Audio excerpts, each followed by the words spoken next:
Assalamualaikum warahmatullahi wabarakatuh. Sobahul khair, kaifa halukum, soliha. Bagaimana kabarnya? Mudah-mudahan semuanya dalam keadaan sehat dan tetap semangat. Alhamdulillah, bersyukur atas segala nikmat Allah. Allah masih memberikan kesempatan kepada kita, kesempatan beribadah, bekerja, kemudian bersedekah dan aktivitas yang lainnya. Dan tidak lupa untuk selalu bersalawat atas Nabi Muhammad. Semoga kelak kita mendapatkan syafaatnya di yaumil qiyamah. Amin ya robbal alamin. Solihah, hari ini hari Jumat. Tidak lupa untuk selalu menjalankan amalan yaumiyahnya, seperti sholat duha, membaca al-maksurat, al-kahfi, tilawah, kemudian murojaah. Dan tidak lupa bagi teman-teman khatmil Qur'annya yang belum selesai, silakan diselesaikan hari ini.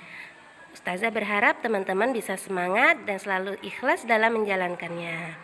Oh iya, solihah, hari ini jadwalnya kita BPI ya.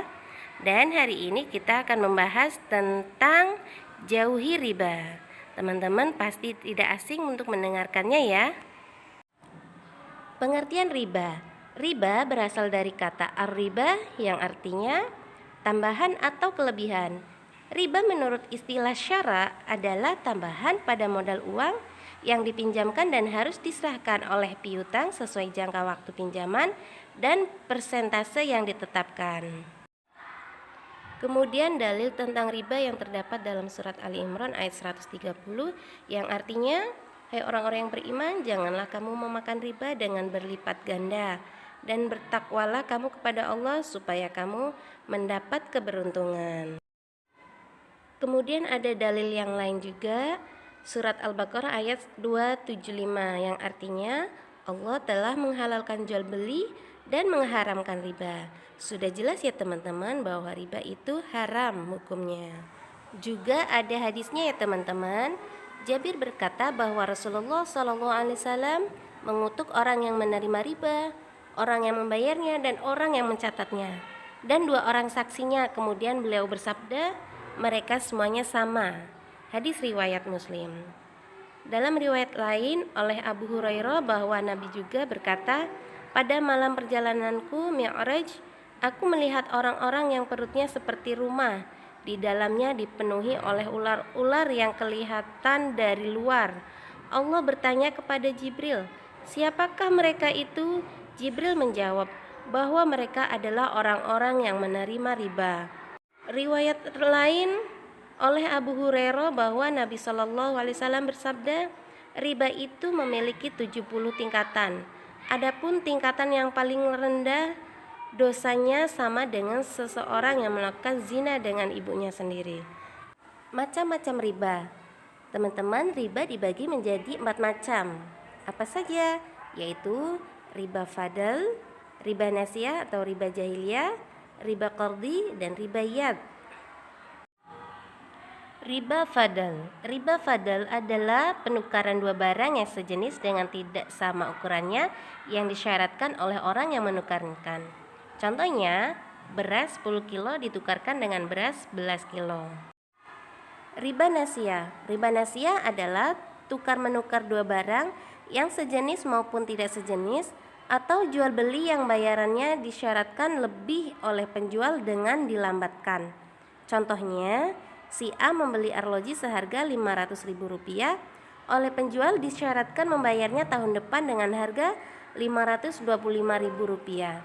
Ketentuan melambatkan pembayaran 1 tahun dinamakan riba nasiyah.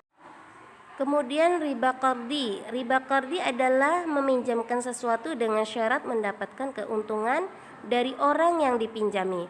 Contohnya, si A meminjam uang kepada B sebesar Rp5.000 dan B mengharuskan kepada A mengembalikan uang itu sebesar Rp5.500. Tambahan Rp500 adalah riba qardi. Nah, selain itu juga ada riba yad yang artinya berpisah dari tempat akad jual beli sebelum serah terima. Contohnya, seorang yang membeli suatu barang sebelum ia menerima barang tersebut dari penjual, antara penjual dan pembeli berpisah sebelum serah terima barang itu. Nah, teman-teman, hukuman bagi pelaku riba yang pertama, dibangkitkan dari kubur pada hari kiamat dalam keadaan gila, kemudian diancam kekal di neraka, dan juga harta yang diperoleh dari riba akan dihilangkan barokahnya. Nah, alasan mengapa riba diharamkan? Pertama, riba itu akan menumbuhkan kecintaan dan ambisi terhadap harta. Kemudian bisa membahayakan akhlak dan jiwa kita, bisa menghancurkan kehidupan masyarakat, kemudian membentuk suatu kelompok masyarakat yang berleha-leha.